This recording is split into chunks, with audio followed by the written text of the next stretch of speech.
नमस्कार, मैं doctor Bhupendra vastu Shastri, vastu solution India में आपका हार्दिक स्वागत करता हूं।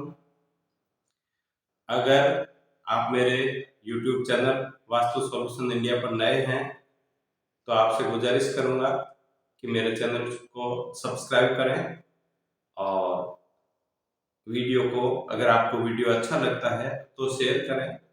दोस्तों, हर रोज की भांति एक बार फिर आपके साथ रूबरू हुआ हूँ वास्तु की नई विषय के साथ, नई जानकारी के साथ। उसके लिए आपका साथ हमेशा से बना रहे, आपका सहयोग, आपका प्रेम प्यार ऐसे ही बना रहे, इसी मनोकामना के साथ में चर्चा कर रहे हैं आज के विषय पर। आज का विषय है भवन या भूखंड के कोण अगर कटे हुए हैं तो उनका प्रभाव किस प्रकार से हमारे मन, मस्तिष्क, तन और धन पर या हमारी जो सामाजिक गतिविधियां हैं उन पर पड़ेगा, ये चर्चा कर रहे हैं। खासकर ईशान को लेकर के आज का जो वीडियो है वो है, अगर ईशान कट गया तो हमारे पास रहा क्या है। दोस्तों, जब भी हम भूखंड खरीदने जाते हैं, यानी कि प्लॉट, जो भूभाग हम खरीद रहे हैं, उस भूभाग को वास्तु से अगर आप पूर्ण रूप में परखेंगे तो आपको भविष्य में किसी भी प्रकार की कोई तकलीफ नहीं आएगी। अगर भूखंड का वास्तु सही है और आपने निर्माण भी वास्तु के अनुरूप किया है, तो मैं आपको पूर्ण रूप से विश्वास दिला सकता हूं कि उस रहने वाले उस घर में किसी भी सदस्य को, उस घर में चाहे कोई भी व्यक्ति रहे, किसी को किसी भी प्रकार की कोई तकलीफ नहीं आएगी। ये वास्तु गारंटी देता है, ये मैं आपसे विश्वास दिला रहा हूं। वास्तु विज्ञान है। वास्तु का मतलब ही अपने आप में एक बहुत बड़ा आपका संबल है। जिस भूखंड का वास्तु अच्छा है वहां पर सुख, शांति, समृद्धि रहेगी ही रहेगी। उसके पीछे किसी प्रकार की कोई संशय करने की आवश्यकता नहीं है, न किसी प्रकार की कोई दो राय है।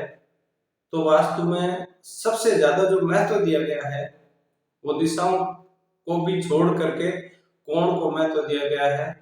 सबसे पहले मैं आपको दिशाओं के बारे में सामान्य जानकारी दे देता हूं, उसके बाद अपन अपने विषय पर चर्चा करते हैं। 10 दिशाएं इस भूभाग पर या इस भूखंड पर, इस ब्रह्मांड में निर्धारित की गई है, जिसमें से आकाश और पाताल जो गौण समझ करके मानी गई है।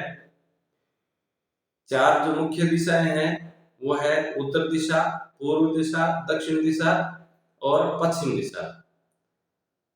और इन चारों का जहां जहां संधि स्थल होता है वहां पर 4 कोण होते हैं।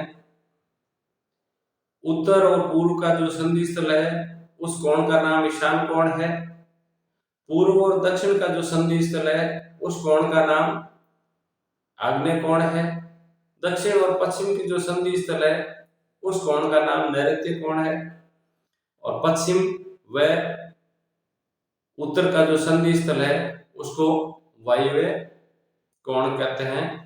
तो 4 कोण, 4 दिशा, आकाश और पाताल, ये सब मिलकर के 10 दिशाओं का निर्धारण होता है। इन दिशाओं में आज जो विषय है वो है ईशान कोण का।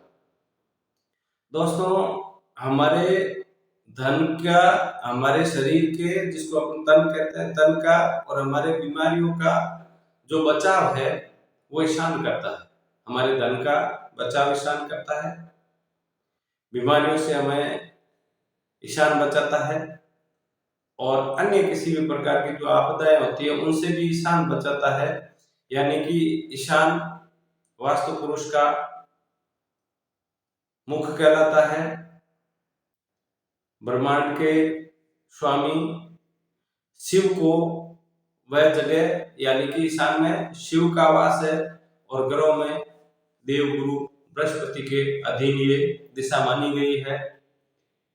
तो आध्यात्म कह लो, धर्म कह लो, पवित्रता कह दो या कुछ भी कह लो, ईशान ही सर्वोपरि है।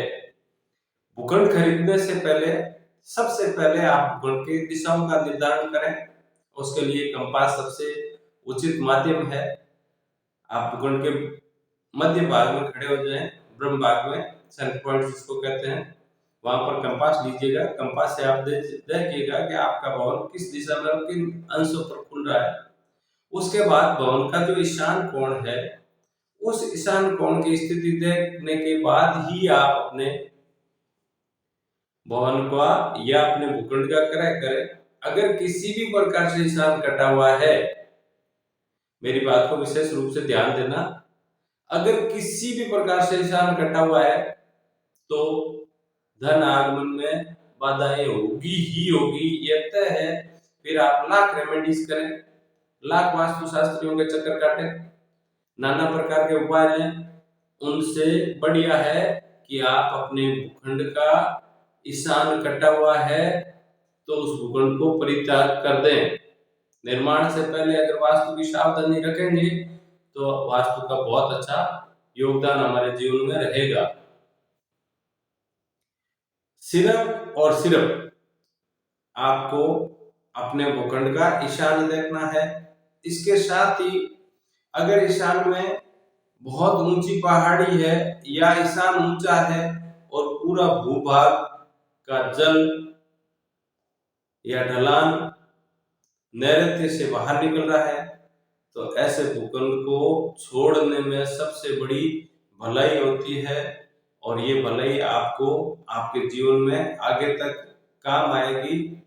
भूखंड जब खरीदते हैं, भवन जब खरीदते हैं, भूमि को जब भी खरीदते हैं, क्रय करते हैं, तो एक बहुत बड़ा अपने पास योग होता है। उन योगों के माध्यम से अपन भूमि खरीद रहे हैं, और वो भी अगर आप गलत खरीद रहे हैं तो आपके साथ गलत होगा। देख परख के काम कीजिएगा। वास्तु आपका है, विज्ञान आपकी है, भूखंड और भूमि भी आपकी है, माने आपको फायदा होगा।